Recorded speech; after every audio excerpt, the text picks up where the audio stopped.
Bonjour à tous. Aujourd'hui, je viens de continuer la série de vidéos que j'ai commencé il y a quelque temps et qui s'intitule Reconnaître son abîme. Cette série d'enseignements s'inscrit dans une dynamique qui est dont l'objectif principal est pour tout homme de se reconnaître sur sa voie, de reconnaître là où il se situe dans sa vie, et pour ceux qui auraient identifié, n'est-ce pas, leur situation, de leur permettre de renaître, de leur permettre de se développer spirituellement.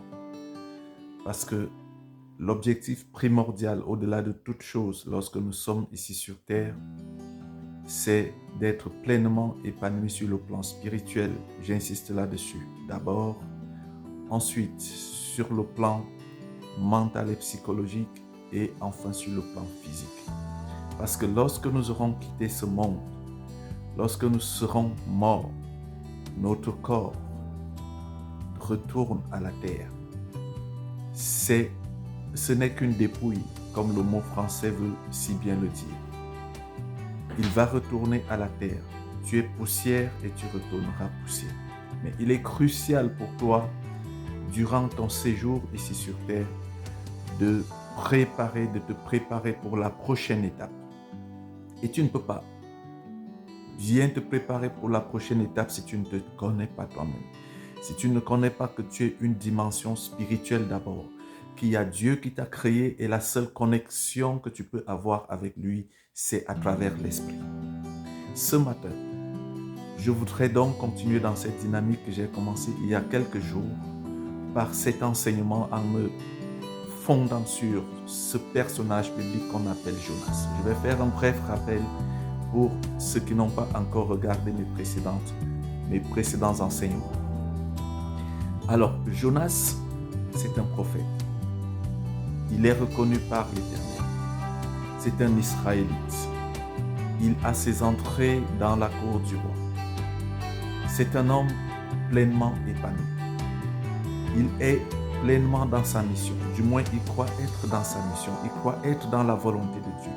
Et la volonté de Dieu pour lui, c'est d'annoncer aux hommes sa volonté. C'est de dire aux hommes sa pensée. Jonas est donc jusque-là un homme qui est dans l'intimité de Dieu. Jonas est jusque-là un homme qui est pleinement dans le secret.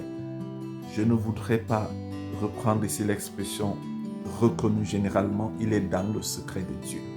Je ne veux pas dire dans le secret de Dieu, mais il est dans le secret de Dieu parce que il reçoit dans son oreille les messages de l'Éternel pour les divulguer aux hommes.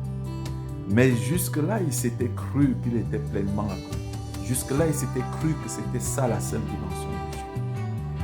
Jusqu'à ce moment où Dieu lui dit, je t'envoie en Assyrie, je t'envoie à Ninive, la capitale. Va parler aux hommes qui sont là-bas. Dis-leur qu'ils se comportent mal. Dis-leur de se repentir. Et là, c'est un choc. Parce que la Syrie, c'est un royaume païen. Parce que les Assyriens n'ont rien à voir avec le royaume d'Israël qui est seul détenteur de la vérité sur Dieu. Jonas est perdu.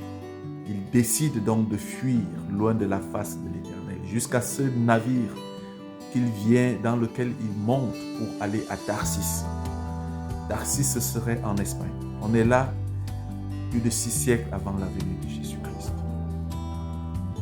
Le message est fort pour tous les hommes parce que Dieu n'est pas seulement le Dieu des Israélites. Jonas, lui, comme la majorité des Juifs le croyaient.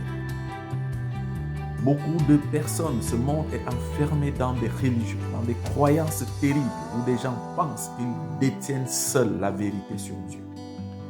Mais Dieu veut faire comprendre à Jonas qu'il a une dimension universelle et que peu importe ce que sont les autres, peu importe la considération que eux qui ont eu avant la révélation sur Dieu ont des autres. Ces autres-là, c'est aussi Dieu qui les a créés. Ils méritent le même respect, ils méritent le salut. Et je l'ai dit dans mes précédentes vidéos et c'est un rappel ici.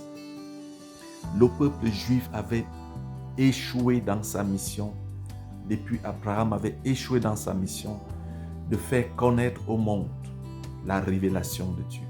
Il s'était enfermé, muré dans la religion, alors que Dieu voulait que, à partir de la révélation qui était partie de ce peuple, aussi minime qu'il soit-il, parce que Dieu ne fait pas considération des gens.